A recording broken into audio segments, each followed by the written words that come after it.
Custom Slingshot Making. My name is Adam, and I will be walking you through a tutorial on how to make a custom slingshot. So today I'm downloading a template from Palmetto Flyer. You can find it on the internet. It is called the PFS Mule. I'm using a piece of carbon fiber that I sanded and scuffed up and cut out on a bandsaw. The shape of the PFS Mule. I was intentionally going to use it as a scale, but I changed my mind and decided to use it as the core of the frame.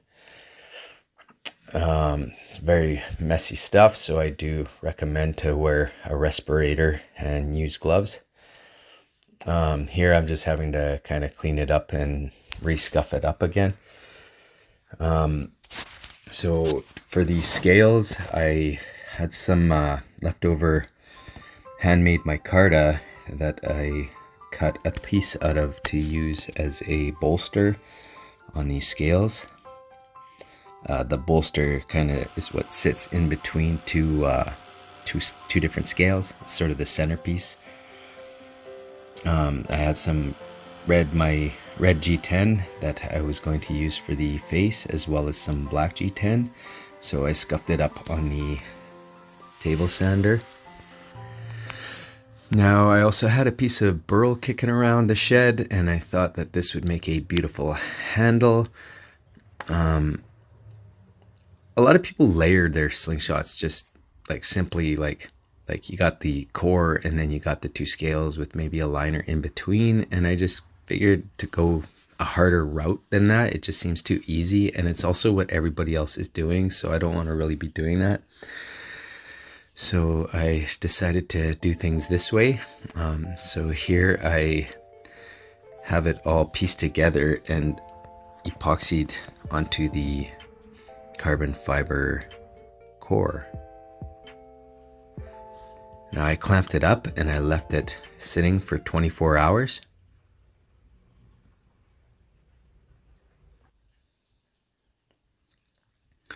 So it was needing to dry overnight, and I figured I might as well start working on the next scale on the opposite side, which will also have a bolster in it as well. So out of the leftover handmade micarta, it wasn't in the best of shape. It was my first or second time making this batch, but it still had quite a nice look to it, so I figured I would use more of it. On the opposite side, I didn't want both sides to look the same. I wanted them to look a little bit different, but at the same time have it kind of look like it was supposed to be one slingshot. How did that get in there? It's the same clip. Anyways, moving forward, I needed to put little potholes in it, little divots, just to make the gluing process adhere a little bit better. And after sort of toying around with what I wanted it to look like, it was then ready to epoxy. I used G-Flex for this frame. So here I am just mixing it up, and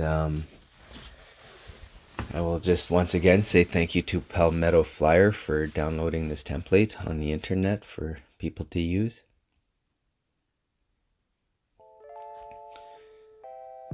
So once it was all put together, I clamped it, and it then had to sit for 24 hours. Once it was dry, I was ready to cut off or shave off or sand off the excess material as much as possible. So that's what I'm doing at this point.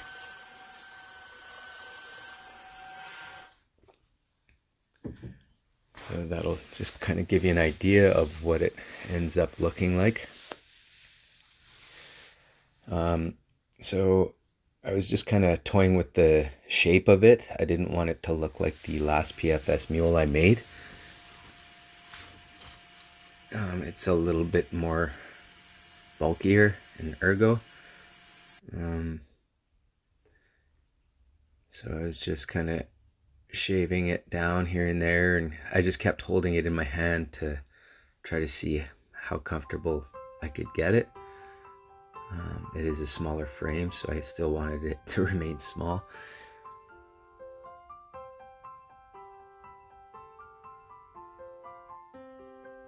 So it's finally just sort of taking some shape, and I'm getting a better view on how it looks. I re-glued with a glue stick. I glued on the template just to kind of help me stay aligned with the shape. And then I cut out the space in between the fork tips. I then started to glue in the pins, so I needed to drill some holes for that.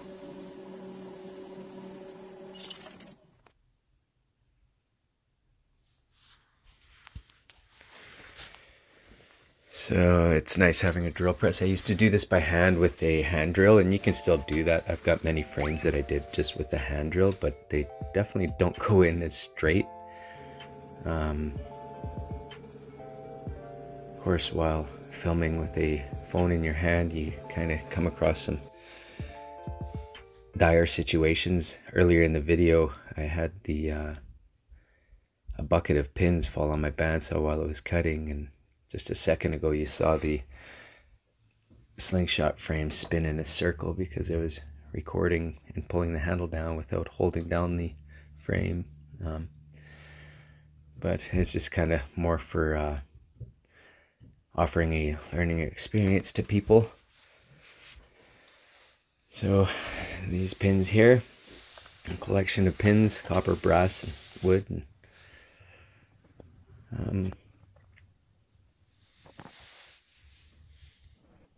Yeah, I guess I could have cut out a lot of this footage here, but anyways, it still kind of gives you an idea that might kind of click in your mind to build something or do something a little bit different, or see how something's done.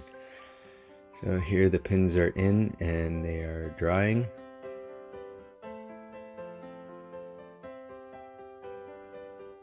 Now once the pins were dry, I started to cut them off and shave them down closer to the slingshot frame.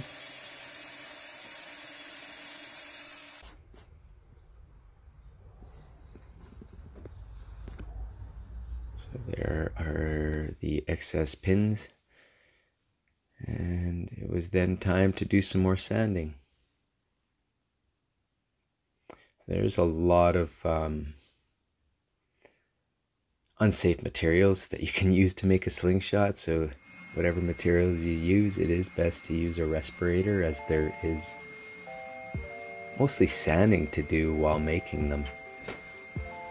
There are a bit of cuts and cutting, but it's mostly sanding. So here I am washing it off just to kind of get a view of what it looks like, and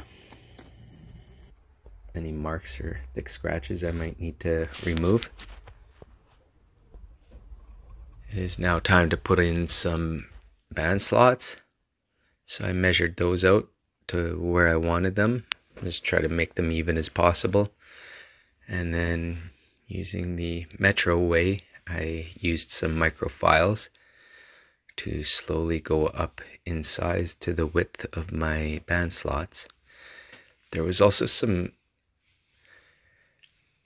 errors that I wanted to remove on the frame, so I needed to sand away at those as well while I continued to do the band slots. The epoxy is very strong, so it likes to stick on there.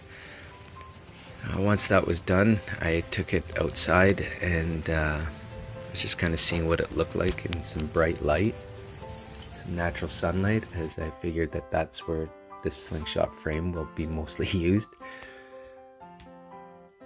Once the water was dry, I decided to make a list of things I wanted to readjust on it and fix up a little bit more, if I so could. So moving forward, I continued to work on the band slots.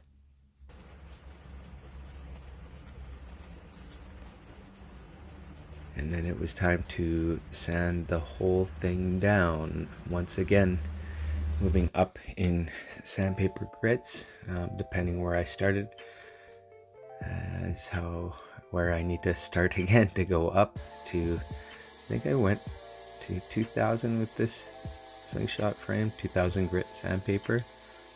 I noticed some little holes in the wood that I was using for the burl wood for the handle and stuff and the bolster, so I fixed those up with some crazy glue. I then sanded away and sanded away and sanded away some more. Once it was done, it was ready for a polish. Oh, look at that. It's nice. So yeah, I just try to do each frame a little bit different, or try to do a different style of frame. I also try to make my own frames as well, which is important. But I do want to thank Palmetto Flyer again for uploading this file of the PFS Mule. Hope you enjoyed the tutorial, and we'll see you again next time on the next tutorial. Please like and subscribe to my channel.